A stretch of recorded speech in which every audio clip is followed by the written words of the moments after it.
The assassin.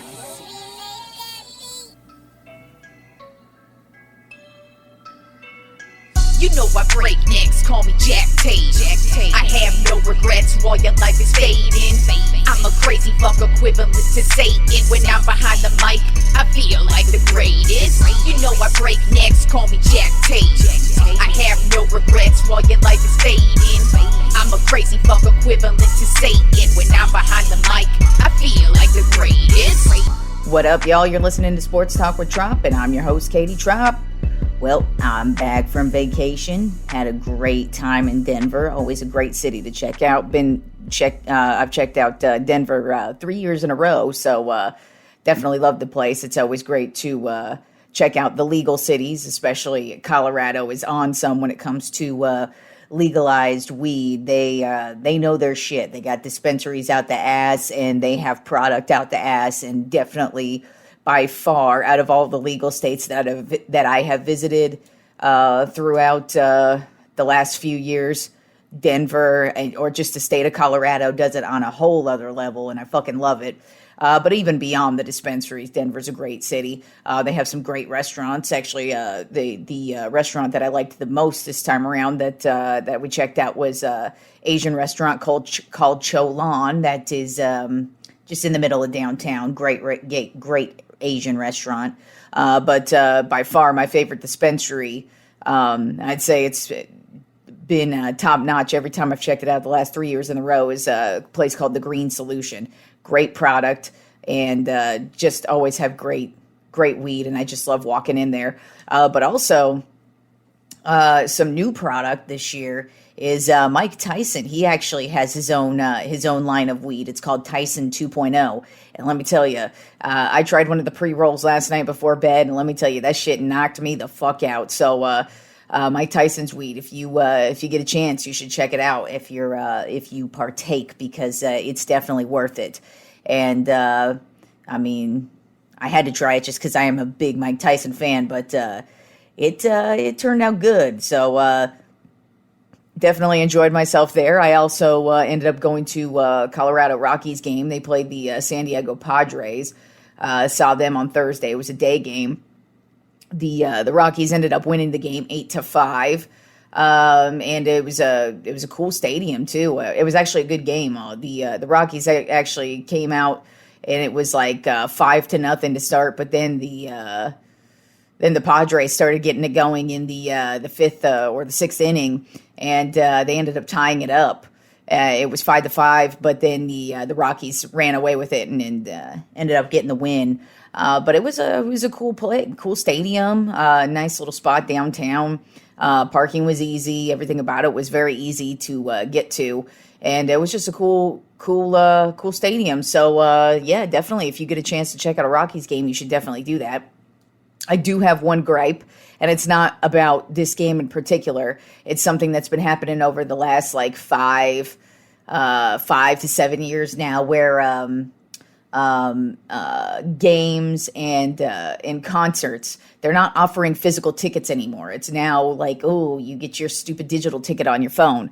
And maybe y'all don't save your tickets, but I'm a motherfucker who has always saved my tickets. Since the very first concert I ever went to, NSYNC in 1998, I still have that ticket, and I have every single ticket from every concert and sporting event that I've ever attended. So it kind of pissed me off that I did not get a physical ticket for this game. But I did screenshot the ticket and printed it out, because that's how I do. But come on, people. Some of us motherfuckers still want physical tickets. You should at least give us the option to, hell, I'll pay more to get a physical ticket, just because I like having the physical ticket. So, motherfuckers, give me a goddamn physical ticket. I know the rest of you cheap motherfuckers don't care about that shit, but I do. I really like that shit. So I would like physical tickets from here on out. I doubt anybody's going to be listening, especially because COVID really definitely ramped up the no physical ticket thing. But I would like some motherfucking physical tickets. Come on now. But now that we're speaking about baseball, let's get to the top 10 MLB Power Rankings for this week. Starting with number 1, the Los Angeles Dodgers. They have creeped back up into the number one spot. They are 60-30, so they are the first team in the NL to reach the 60 win mark. They're 9-1 their last 10 games. They've won 4 in a row. They just swept the Angels this weekend. They also played the St. Louis Cardinals earlier in the week. Currently, they are the best team in the NL. And basically, they're doing it with their pitching, which is crazy because they keep getting injured, but they tend to overcome all these injuries. Kershaw, he's even though he's old, he's still playing great. And then you got Tony Gonsolin, who is just having a spectacular season, who's been one of the top pitchers in the league overall. Then you have Anderson, who's also having a great year. So overall, the Dodgers are really just dominating with their pitching, and but also behind the plate as well. You got Trey Turner, who's been just consistent all season long. You got Mookie Betts. When the only problem he's had this year is his injuries so far. But other than the injury, he's been having one hell of a season. And just overall, even though the Dodgers have had quite a few injuries to overcome, they've been able to do it. So they are number 1 this week. Then at number 2 on my top 10 MLB Power Rankings, I've got the New York Yankees. 64-28 overall on the season, still the best record in the league. But this past week, the last 10 games, they've gone 5-5, so not as good as the Dodgers have done. This week they played the Boston Red Sox and the Cincinnati Reds. But overall, the Yankees are the best team in the league. They're doing it with hitting. They lead the league in home runs and RBIs, and just overall hitting in general. Aaron Judge, he leads the league in home runs with 33. But also, out of nowhere, Matt Carpenter, the Yankees ended up picking him up off of waivers earlier this season because the Texans Rangers ended up dropping him because he was only batting like a 176. So the Yankees had him down in AAA. They ended up calling him up. And ever since they called him up, man, Matt Carpenter has been on fire. He's had a couple of games where he's had 7 RBIs. He's had more than one game where he's hit 2 home runs. So he's just on fire. And he's definitely been a huge reason as to why the Yankees are playing so well. But they're just absolutely dominating behind the plate. But they also, the pitching has still been very solid as well. So the Yankees still at number 2. This week on my top 10 MLB Power Rankings. Then at number 3, a team who I didn't really expect to see up this high, but I had to put them up this high because they have currently the longest winning streak in the league at 14 wins in a row, and that would be the Seattle Mariners. Their overall record is 51-42. This past week, they played the Texas Rangers and the Washington Nationals, but they are just killing it right now. Overall, their starting pitching and their bullpen has really dominated. But they have this rookie Julio Rodriguez who is just lit the league on fire. He's been hitting home runs like no other. He is fast as hell, but he's also great on the defensive side of things as well. But then you've got Ty France, who came back from injury, and it seems that ever since he came back from injury, that this is when the Mariners have really hit their stride. And so, I had to put them up there. I couldn't put them above the Dodgers and the Yankees just because both the Dodgers and Yankees, they're both over 60 wins. And they've been way more consistent throughout the entire season. But the Mariners have had a great 2 weeks right now, and they are really on fire. Especially Julio Rodriguez. That guy he's something else. Then at number 4 on my top 10 MLB Power Rankings of the Atlanta Braves, overall record of 56-38, 7-3 in their last 10 games. This past week they played the Washington Nationals and the New York Mets. Austin Riley, he continues to dominate behind the plate, hitting home runs out of the park. He actually leads the team in home runs. Then you got Ronald Acuna Jr., who just continues to dominate as well. You got Dansby Swanson, who really has kind of come out of nowhere. He's been a quiet shortstop for most of his career, but this year he's really been turning it on. Not only defensively, but he's really turned into a big offensive weapon for the Braves. But also their starting pitching and their bullpen has really stepped it up, especially the last couple of months. So the Braves, they're still hot and playing some great baseball right now. Then at number 5 on my top 10 MLB Power Rankings of the Houston Astros, overall record of 59-32, 6-4 in their last 10 games. This past week they played the Oakland A's and the Los Angeles Angels. Kyle Tucker, he is continuing to hit home runs like no other. He's been a huge offensive force for the Astros all season, but especially this past couple of weeks. Then Jeremy Pena as well. He was basically they're really their only no name on the team, and now he's really also turned it on. He's had a great month. And then, Justin Verlander, he continues to dominate the league. He leads the league right now with 12 wins, and he also just continues to move up the all-time strikeout list as well. So Justin Verlander and actually the rest of the starting pitching, I mean, the Astros pitching is the best in the league. Starting pitching for sure. They don't have one weakness when it comes to their starting pitching, and the bullpen doesn't really have any weaknesses either. So the Astros still going strong. Then at number 6 on my top 10 MLB Power Rankings of the New York Mets, overall record of 58-35, 6-4 in their last 10 games. This past week they played the Chicago Cubs and the Atlanta Braves. Pete Alonso, he leads the league in RBIs, and he just continues to dominate offensively for the Mets. But also Starling Marte, he continues to have another great season as well. And then their starting pitcher Peterson this week, he just had an absolutely dominating game where he had 8 strikeouts. It was a battle between them and the Braves, but they also played a good series against the Cubs. So while the Mets, they aren't as dominating as they were to start the season, they're still one of the best teams in the league, especially over in the NL. Then at number 7 on my top 10 MLB Power Rankings of the Tampa Bay Rays, overall record of 51-41. 6-4 in their last 10 games. This past week, they played the Baltimore Orioles and the Boston Red Sox. They actually basically are the reason why the Orioles were on a tear for a while there. They're still playing great baseball right now, but they were on a tear about a week right before I went on vacation. They were just killing it. But the Tampa Bay Rays actually ended up kind of stopping that winning streak, and they really have had a good couple of weeks here. Randy Arozarena, he's finally getting things going. And then also Lowe, man, he had a 4-hit game the other day. But their pitching has also just been dominating with Shane McClanahan, just the strikeout king in the league this year.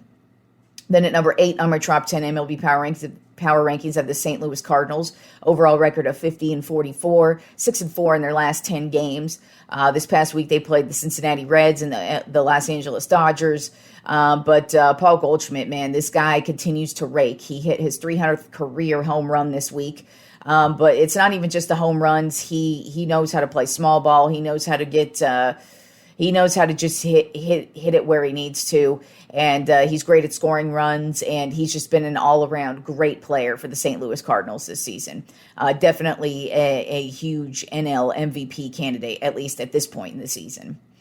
Then at number 9 on my top 10 MLB Power Rankings, my San Francisco Giants, overall record of 48-43, 7-3 in their last 10 games. They are on a 3-game winning streak. They just took 3 out of 4 games from the Milwaukee Brewers this weekend, which is huge.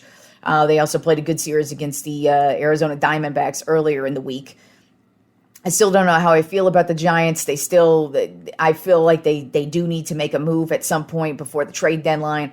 I don't know if they're going to. I don't know if they have. There's some possible, rumors that there's a possibility that they might have to go after Soto of the Nationals, but I don't know if that's really going to happen or not. That would be great if it did.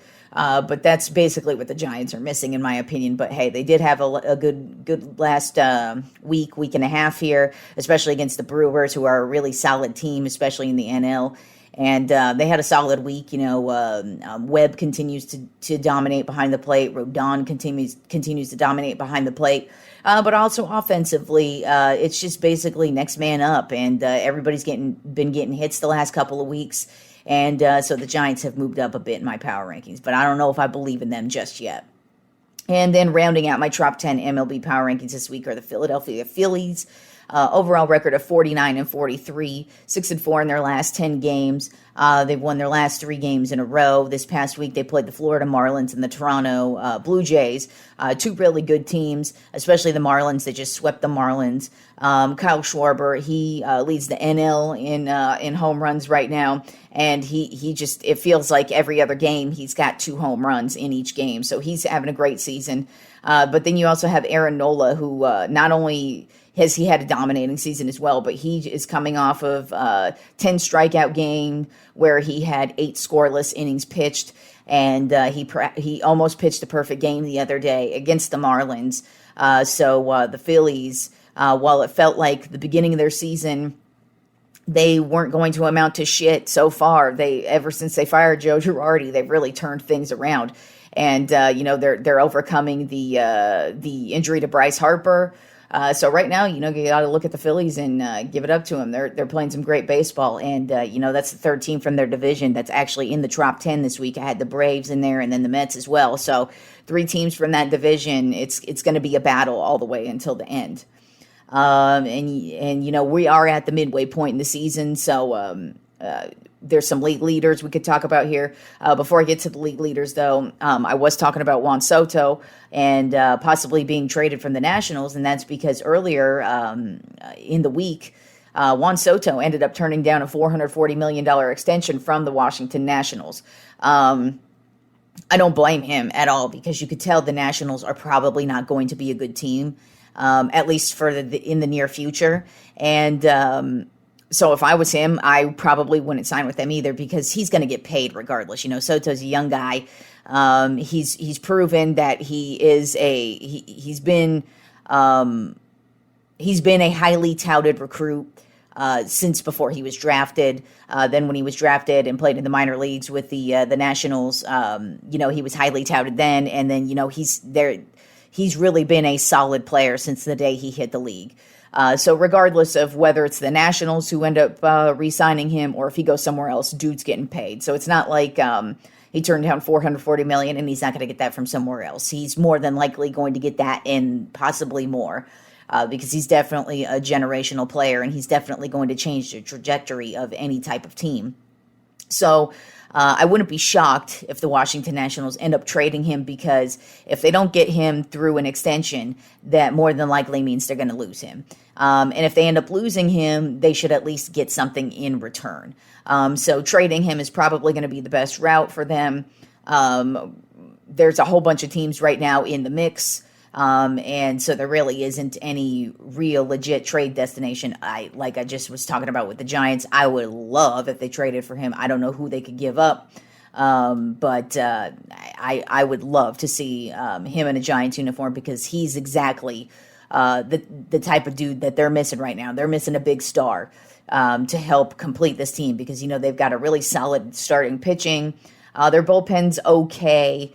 And then, the batting lineup's okay. But I kind of feel like if they get a Soto in there, they would actually be a very solid team. I don't know if they'd be able to win the World Series just yet, but they would definitely be a good team. So whoever he goes to, he could go anywhere. There really isn't a solid, at least trade suitor at this point in time, but you never know what's going to happen. But like I said, if he doesn't sign an extension with the Nationals, they're more than likely going to trade him, because they want to at least get something out of this deal. And I don't see Soto signing with them, because why the hell would he? The Nationals suck.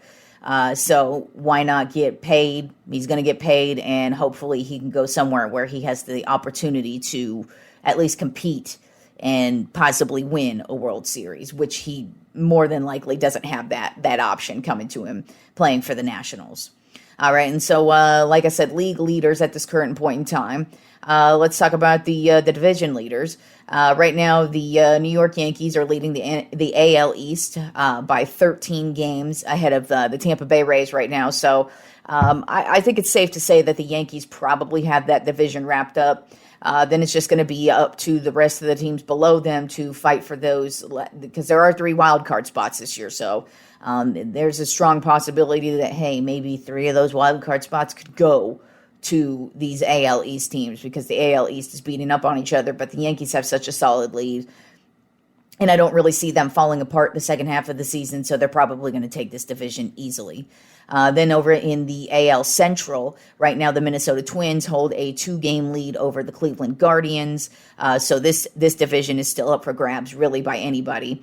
And then the AL West right now, the Houston Astros have a 9-game lead over the Seattle Mariners, who, yes, are on a 14-game winning streak, but the Houston Astros had such a good lead and on them in this division that more than likely I still think the Astros are going to end up taking this division, because the Astros are by far one of the best teams in the league. Like I said, their pitching is the best in the league, and they have no issue scoring. So I see the Astros continuing to dominate this division all the way through the playoffs.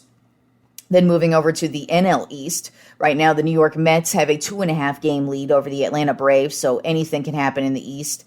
You got to throw the Phillies in there because while both the Mets and the Braves are playing spectacular baseball right now, you look at the Phillies and they're playing good baseball as well. So you really got to watch out for them over in the East. Then in the NL Central, the Milwaukee Brewers hold a slight half-game lead over the St. Louis Cardinals at this current point in time. So the Central, that can really go to anybody. And I wouldn't be surprised really with either the Brewers or the Cardinals. The Brewers have been the more solid, consistent team this year. But the Cardinals, you can never count them out. They are always in the mix, especially come playoff time. So we'll see what happens in the Central. And then the NL West, it's looking like the Dodgers are going to take this division. They've got a solid 10-game lead right now over the San Diego Padres. They've pretty much held down this division from the start, and it's probably going to be that way all the way to the finish. I don't really see the Padres are a solid team, and they will get Fernando Tatis back at some point this season. But I don't know if he's going to be enough to put them over the edge and beat the Dodgers out. And then, like I said, with my Giants, I don't really know how I feel about them at this point. They're playing pretty solid baseball right now, but as the season wears on, we'll see where they're at. And then as far as league leaders go, right now, the AL home run leader is Aaron Judge with 33 home runs. Not only does he lead the AL, but he is also the league leader in home runs. Then the AL RBI leader is Jose Ramirez of the Cleveland Guardians. He's got 75 RBI. And then the leader in the AL batting average is Luis Arias of the Minnesota Twins with a .338 batting average. Then moving over to the NL home run leader is Kyle Schwarber of the Philadelphia Phillies with 29 home runs. Then the NL RBI leader, as well as the league leader, is Pete Alonso with 78 RBI with the Mets. And then the NL batting average leader is that dude with the St. Louis Cardinals, Paul Goldschmidt, holding a steady .330 batting average. The dude has been batting well over 300 this entire season. At one point, I know he was batting like .380. So he's been very, very consistent with hitting the ball this year. Then moving over to the pitchers, the AL pitchers. Leading the league with the lowest ERA is Shane McClanahan of the Tampa Bay Rays with a 171. That also leads the league as well. Then the AL pitchers, a pitcher who leads the league with wins is Justin Verlander of the Houston Astros. He's got 12 wins. He also leads the league with those 12 wins. And then the league AL leader with saves is Romano of the Toronto Blue Jays. He currently has 20 saves on the season. Then moving over to the NL, right now the pitcher with the lowest ERA in the NL is Sandy Alcantara with 176. Basically, he, McClanahan, and Gonsolin, those have been the top guys with the lowest ERA this season, and they've just been going back and forth. Basically, everyone who pitches. It basically changes between one of those three. So Alcantara, he's been probably the best pitcher in the NL all season, and he's definitely maintaining that with his low ERA as well. Then the NL pitcher that leads the NL with the most wins right now is Tony Gonsolin of the Dodgers with 11 wins. And then the NL pitcher who leads the NL in saves and also the league in saves is Josh Hader of the Milwaukee Brewers with 27 saves. So right now, this week is the MLB All-Star break. Tomorrow is the MLB All-Star game. This year it's in Los Angeles. Tonight is going to be the home run derby. You've got Kyle Schwarber, Pete Alonso, Kyle Sager, Juan Soto, Jose Ramirez, Julio Rodriguez, Ronald Acuna Jr., and Albert Pujols all participating tonight. Pete Alonso is actually the two-time champion, and I'm going to take him to go for 3 Petes. It's very rare for somebody to do something like that, which is really the only reason why I'm picking it, just because it would be cool. Yeah, I'm going to go him. But somebody who I see maybe making waves in this home run derby, I'm going to go with the rookie out of Seattle, Julio Rodriguez. This guy has been, like I said, he's lit the league on fire the last month. He's been hitting home runs like no other, and he's really been a huge reason as to why the Mariners are playing some great baseball right now. And so I kind of see him maybe making some waves, maybe not necessarily winning, but definitely, maybe having a big round, or maybe even going to the final, something like that. Hell, or maybe even winning it. But regardless, I still think I'm going to go with Pete Alonso. And even though I'm probably not going to watch, because I really couldn't care less about any of the All-Star games, no matter what the sport is, they're just kind of boring to me. So I'm probably not going to be watching the MLB All-Star game tomorrow either. If I watch either one of them, it's just because I have really nothing else to watch at the time. We won't have any more baseball this week until Thursday, and then everything will kick off on Thursday, and we'll get back to baseball, and then the second half of the season kicks off on Thursday. And then we had a little bit of NBA news while I was gone. First of all, the Indiana Pacers, they were making some moves all last week to try and get the Suns center DeAndre Ayton signed. And they did end up signing him to a 4-year, $133 million contract. But unfortunately for the Pacers, the Suns, since DeAndre Ayton is a restricted free agent, I believe, the Suns actually have the option to match whatever the Pacers are willing to pay him, and it looks like the Suns have decided they are going to end up paying DeAndre Ayton the 4-year, $133 million contract. So it looks like DeAndre Ayton is going to stay with the Phoenix Suns, which I think is a great move by them, just because he's been a huge reason as to why they've been so good the last couple of seasons. Even though they've fallen short of winning a championship, he still is a huge part of the team, and I think that was a good move just because he's young, and it's also difficult to find a center. Centers are few and far between in this league, and good ones are few and far between as well. So, and also Ayton, he's not really as injury prone as most other centers in the league, so I feel like this is a great move by the Suns to keep him. But shitty for the Pacers, because they really were making a whole bunch of moves and releasing a bunch of guys before they could to try and make this contract work. And unfortunately for them, the Phoenix Suns stepped in and said, "Nah, we're gonna keep Ayton. Thanks, though."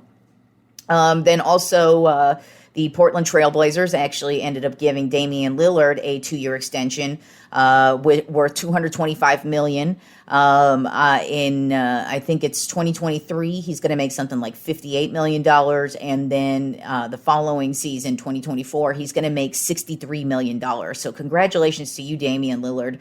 You definitely deserve to be paid, because I don't know if you're going to win in Portland, because they are not an organization known for trying to win.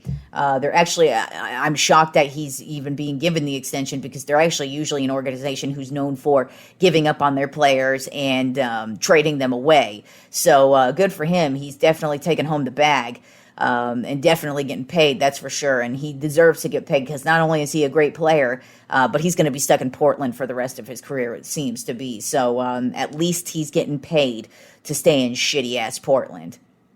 Also in some NBA news, Russell Westbrook ended up firing his agent a few days ago due to irreconcilable differences. His agent has spoken out and basically has said that the reason why they parted ways is because basically the fact that Russell Westbrook has moved from team to team to team, and he's had a new team the last, 4 seasons. It doesn't look good on his resume, and it actually devalues him. And so it sounds like that they had some type of disagreement, whether Westbrook wants to be traded or not from the Lakers, which fingers crossed, I hope he's traded.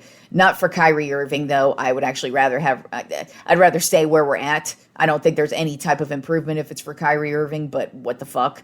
I haven't liked the Russell Westbrook experiment. I didn't think he was going to be a good experiment from the get-go.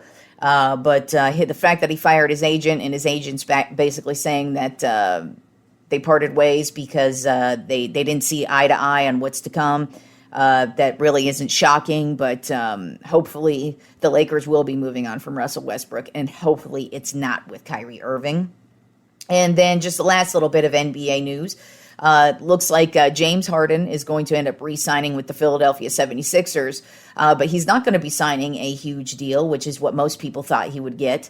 It sounds like Harden is finally going with the route of, I need a championship, and so I'm going to take less money and hopefully win a championship with the 76ers. Now, no deal has been signed yet, so who really knows what's going to go on here? But it sounds like James Harden's finally relenting to the fact that if he wants to get paid, he's going to play for a shitty team. But if he wants to kind of sacrifice some money and hope it goes to some better players, that he should stick with the 76ers, and hopefully he can win a championship. And I think that's a good move, just because, Joel Embiid, he is definitely, he definitely, in my opinion, was the MVP this year. Didn't go to him, unfortunately, but hey, he was definitely one of the candidates for it. And he had a spectacular season. So I kind of feel like he's in the prime of his career right now. And so he and Harden, I think they could work it out and possibly win a championship with the 76ers. So this, I feel like, is a good move by Harden if it all ends up working out for them. And then we also had a little bit of NFL news this week. The Houston Texans ended up settling all 30 lawsuits that were brought against them in the Deshaun Watson case. Basically, 30 lawsuits were filed, basically saying that the Texans knew what was going on with Deshaun Watson, and that they basically they didn't really care, and they aided in what happened, and they paid those lawsuits out right quick. And the reason why you do that is because you don't want more information coming out about you, which quite a bit already has come out about the Houston Texans and Deshaun Watson. So they ended up settling that shit right quick, as most wealthy organizations do. Of course, they do have a lot more money than Deshaun Watson himself, but the Texans, they took care of that shit real quick.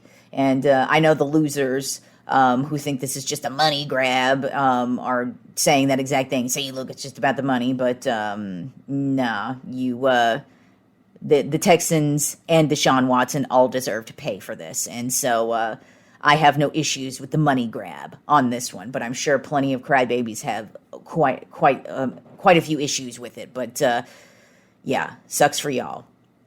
And but in good football news, we are just about a week away from training camp. Training camps begin next week. Actually, rookies will be reporting in the next day or so for a few teams, and then all the veterans for every team will be reporting at least by next Tuesday. So we're almost there, football fans. We are almost there. Football season, you could just taste it right here, and it's just fucking great because you're always in a drought, especially like this last month is like mostly nothing goes on with the NFL, and so it's great that training camp begins next week. We still have some questions of what's going to happen with the season. I just spoke on Deshaun Watson, his suspension that hasn't been announced yet. So we'll see what happens with that. Then you also still have Jimmy Garoppolo. Is he going to get traded from the 49ers? Is he going to get released from the 49ers? Or are they going to roll with him and Trey Lance and see how that goes? And then also, Carl Nassib, he's still out there, the only openly gay football player right now. He came out of the closet last year while still playing with the Las Vegas Raiders, and he's a free agent right now. Very solid player. Obviously not the greatest defensive end in the league, but he's definitely a good enough player who should most certainly be on a team. It's kind of shocking that he's not on a team. And I also find it kind of shocking that not a lot of people are making a big deal about it, since, we still hear about the atrocities of not having that loser trash quarterback Colin Kaepernick on somebody's team.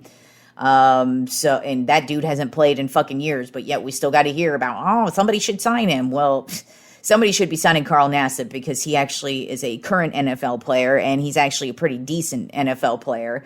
Like I said, I don't think he's going to be carrying a defense and going to be that dude, but he could definitely help a team. Hell, I wouldn't mind seeing him in a Cowboys uniform. I don't really think we need a defensive end, but hey, we could use the depth. But regardless, it's kind of pathetic that Carl Nassib has yet to be signed to an NFL team. So you might want to get with the program, NFL. Somebody's got to sign the dude, especially with training camp right around the fucking corner. But with training camp right around the corner, I decided we're going to go ahead and talk about the top 5 NFL teams with expectations this season. And starting off with number 5, who I think is going to be the Buffalo Bills. One of the reasons why I think they have such high expectations is basically over the last couple of seasons, they have made waves in the regular season, and then the playoffs roll around, and they've actually had some good playoffs. I mean, last year they played in one of the most exciting games against the Kansas City Chiefs in that overtime thriller. So it seems like they are on the precipice of becoming a championship team. And so I feel like the expectations are probably really high for the Bills this year, just because, Josh Allen, he's just coming into his prime. They got Stephon Diggs, but then they also signed Von Miller this offseason on defense. And I think that's going to be a huge lift for them. So I definitely think the Buffalo Bills have some high expectations on them this season. Then the 4th team on my top 5 NFL teams with high expectations this season, I got the Tampa Bay Buccaneers. And the reason why is just because, Tom Brady. That's all you got to say is Tom Brady. Whatever team Tom Brady is on, you expect that team to compete for a Super Bowl. Not compete and make the playoffs. I mean to compete for a Super Bowl. So 100% this team has expectations on them. They have a new coach this year. They got, Bruce Arians, he retired. He's in the front office now. And so they got Todd Bowles, who was their defensive coordinator, who is now the head coach. What is he going to do this year? How is he going to handle this season? Is he going to be a good, solid head coach? And like I said, you've got the Tom Brady factor. He's coming off of am I going to retire this year? Am I not going to retire this year? Then we hear all the drama about him possibly, retiring, then going to Miami. And then that didn't work out because of the whole Brian Flores thing. So what's going to happen? Is Tom Brady going to have a good year? Then you've got Rob Gronkowski. He retired this year. I don't really expect to see him make any type of unretirement. And if he does, it probably wouldn't be until the playoffs or more towards the end of the season. But I just don't really think that's going to happen. And even if it does, whoop-de-doo. So this is going to be Tom Brady playing without Rob Gronkowski, which says a lot. Now, I know Tom spent a lot of his career without Rob Gronkowski, but he hasn't spent the last many years without him. So that's going to be interesting to see how that turns out. And then also just was reading, I think it was today, that the Tampa Bay Buccaneers coaches are not happy with Leonard Fournette right now, the running back, because he's weighing something like 270 pounds. And you don't need your running back to be that big. And he's really out of shape, apparently. So we'll see what happens with the Tampa Bay Buccaneers, but they've got some expectations on them solely because Tom Brady is their quarterback. So you expect to compete for a Super Bowl, period. Then at number 3 on my top 5 NFL teams with high expectations this season, the Kansas City Chiefs. Basically, in my opinion, Patrick Mahomes is basically like Tom Brady. You not only expect his team, the Kansas City Chiefs, to compete for a playoff spot, but you actually expect them to compete for a Super Bowl. That's been the expectation for them for the last 4 seasons. And so now this year they're actually coming into the season with no Tyreek Hill. How is that going to affect the offense? It's definitely going to affect them in some way, shape, or form, because Tyreek Hill has been a huge driving force, and he has made some really huge plays, game-changing plays to get them wins, not only during the regular season, but in the playoffs and in the Super Bowl. So how are the Chiefs going to react to having no Tyreek Hill anymore? Because I don't think they have anybody on that roster at wide receiver who can even compete with Tyreek Hill. Now, they still have Travis Kelce, but he's only getting older. Is he going to start getting injured? So we'll see what happens with the Chiefs, but I definitely think they've got high expectations on themselves as well. Then at number 2, one of my top 5 NFL teams with high expectations going into this season, the Cincinnati Bengals. And that's really just because they represented the AFC last year in the Super Bowl. And nobody really expected them to get there. It was kind of a fluky playoff run, but hey, they still got there. They still dominated, and they still had a great second half of the season. Now, what can they do? Are they going to have a Super Bowl hangover? Joe Burrow, he's had a solid 2 seasons in the league. Now, what's going to happen with the rest of his career? If they actually happen to crash and burn, are they going to be the same old Bengals? Are they going to be able to dominate the division? Because, they do have the Ravens in there. And while the Steelers no longer have Ben Roethlisberger, I mean, they're still a powerhouse team, and that division beats up on each other all the time. And the Browns are a question mark as well. So you really don't know what you're going to get from the Bengals, but they definitely have high expectations on them this year just because they went to the Super Bowl. And with that being said, the number 1 team on my top 5 NFL teams with expectations going into this season, the Los Angeles Rams. They are the defending Super Bowl champs. They do have a solid squad. They didn't really lose a step. They've got Matthew Stafford, who is coming off a spectacular season. How's he going to bounce back this year? They still have Aaron Donald. He came back. He's going to be a huge force on the defense. For the most part, the core players are back. The coaching staff is back besides the offensive coordinator. So the Rams and their division, I think every other team has basically lost a step. I mean, the Seahawks traded away Russell Wilson, so they're going to be a shitty team. The 49ers, who the hell knows what's going to happen with them at quarterback, so they're at this point a shitty team. And then you got the Cardinals, who have Kyler Murray, who's a solid quarterback, but he's been acting like a twat this entire offseason, so who the hell knows what's going to happen with them. So I kind of see the Rams, they should absolutely dominate this division, and so let's see what happens throughout the rest of the season. Are they going to be able to handle the Packers? Are they going to be able to handle the Buccaneers? Are they going to be able to continue the high-flying offense that they've had over the last couple of seasons? Or are they going to crash and burn? Who knows? But I definitely think they have the most expectations just based upon solely they are the defending Super Bowl champs. So every team that they face this year is going to give it their all because of that one fact that they won it all. But they're still a solid team. Like I said, still have Stafford, still have Aaron Donald, still have Sean McVay as their coach. They've got probably the best receiving core in the league still, even though Odell Beckham Jr., he hasn't re-signed with them or anything. But, I mean, overall, this defense, they did lose Von Miller, but Von Miller was only there last year for the second half of the season. So we'll see what they do. They did make some big moves this offseason. The Rams don't sit stagnant. At least they haven't over the last since Sean McVay took over. So, but they definitely have some high expectations on them this year just because they're the defending Super Bowl champs. So with that being said, I am looking so forward to football season because, it's not going to be difficult to find things to discuss. Like it is now, because especially this week, the MLB All-Star break. Like I said, we don't have any baseball till Thursday. So, the rest of my rabid sports fans, we're all just going to be sitting here trying to find anything to watch. We're probably just going to stare at our fantasy baseball rosters and overanalyze those until Thursday just to pass some time because ain't shit on other than the All-Star game, and the All-Star game is boring as fuck. So the rest of my sports fans, I hope you all make it through the week. I know it's going to be difficult. We're all going to be jonesing for some sports. So hopefully y'all can hold on till Thursday. I know I've got the shakes right now as I speak.